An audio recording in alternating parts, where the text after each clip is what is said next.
سلام یې ومنئ. تومه ده چې تاسې به روغ جوړه وئ او د صحت او عافیت کلمه مو پر تن وي.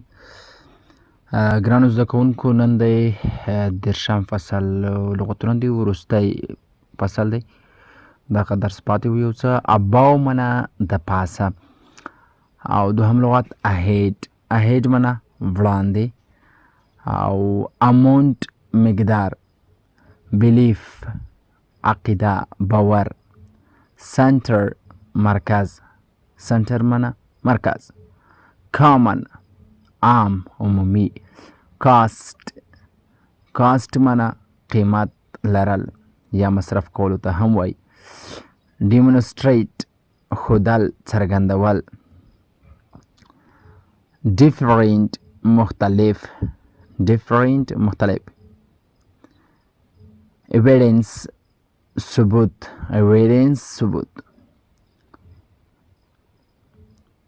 آنسټي صداقت،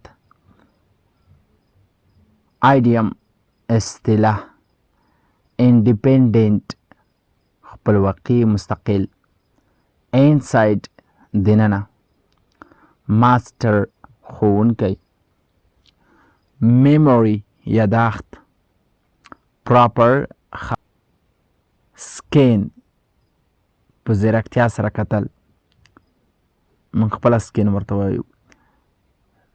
سیکشن برخه، سرفیس سطحه. اوس راځو سټوري ته. کیټس اینډ سیکریټس، پشه او راز. ان انګلیش، په انګلیسي کې there is a common idiom، دا یوه عامه اصطلاح ده. Let's the cat out of the bag، پشې ته اجازه ورکړه چې بهر راوځي د بکس نه. It means د دې مطلب دا دی to tell a secret، چې یوه پټه خبره یا راز ووایه. But where did this idiom start؟ خو دغه اصطلاح له کوم وخته پیل شوه؟ دا حقیقت نه لري، یوازې چټیات دی، خو د انګلیسي د زده کړې لپاره دغه شی یوازې سټوري شکل یې ورکړی دی. It came from a section of England، دا د انګلینډ په یوه برخه کې رامنځته شوه.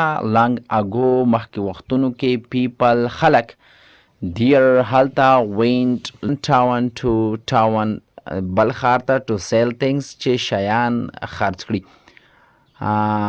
like vegetable، لکه سبزیجات، clothes جامې، and pigs او خنزیران. they had strong beliefs about honesty، دوی د صداقت اړوند ډیر قوي باور لرلو. they didn't like lying، دوی دروغ نه خوښېدل. one day، یوه ورځ، a man went to the section center، یوه ورځ یو سړی لاړو د هغه مرکز ته to sell things چې شیان خرڅېدل. نو ده وویل I have a baby pig for sale، زه یو کوچنی خنزیر د خرڅلاو لپاره لرم. it won't cost much، دا ډیر قیمت هم نه لري. he said، هغه ویل. he held the animal about his head، ده دغه حیوان نیولی و د خپل سر د پاسه.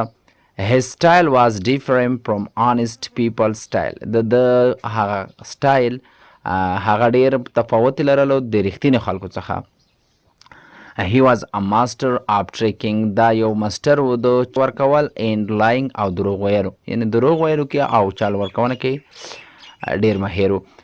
a woman named Beth skinned his pig، یو ښځه چې وه چې بیت نام و، هغې د هغه خنزیر په ځیر ځیر وکته. he offered her، هغې وړاندې کړلو د دې لپاره، دې وړاندې کړلو د پیګ د خنزیر لپاره for one gold coin، یوه د سرو زرو سکه. that was a very small amount، د ډېرې کم اندازه وه. Beth gave him the coin، Beth هغې ته سکه ورکړه. he put it in his pocket، هغې هم په جوبه کې کېښوده.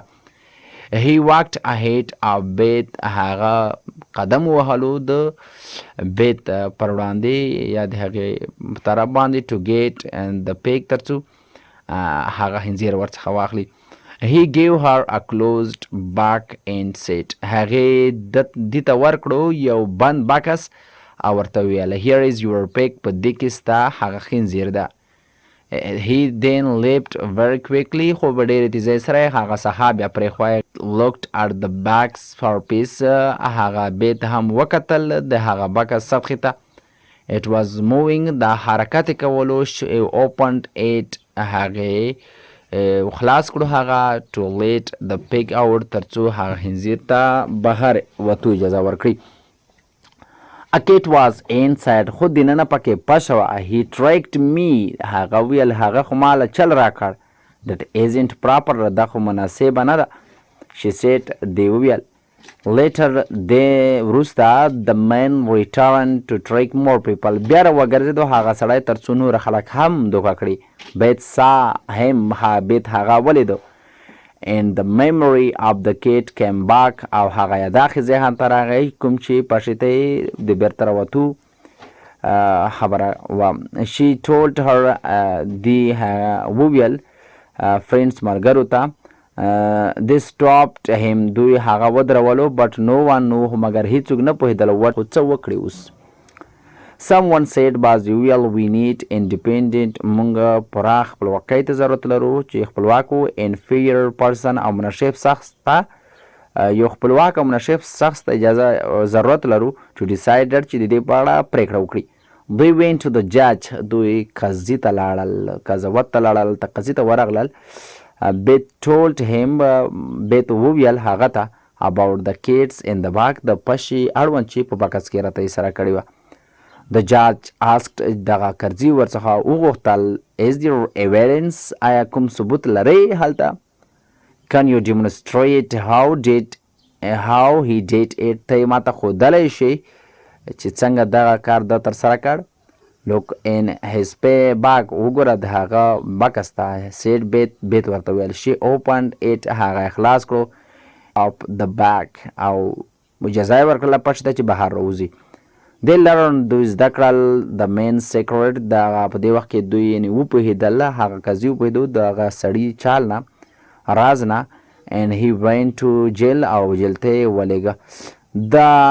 that's how the idioms دغه هغه اصطلاح وه چې څنګه رامنځته شوه. it's the cat out of the bag چې پښې ته اجازه ورکړه چې له بکس راوځي.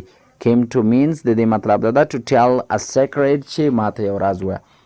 نو ته ما ده چې دغه کیسې اړوند لغتونه به تاسو زده شوي او په دې سره زموږ د 4000 essential لومړي کتاب وروستی سټوري هم پای ته ورسېده ختمه شوه انشاءالله. 4000 essential کتاب دوهم کتاب هم ډېر ژر پیل کړو. نور مو په خدای سپارم. ما عیدالله محمدي ته اجازه راکړئ.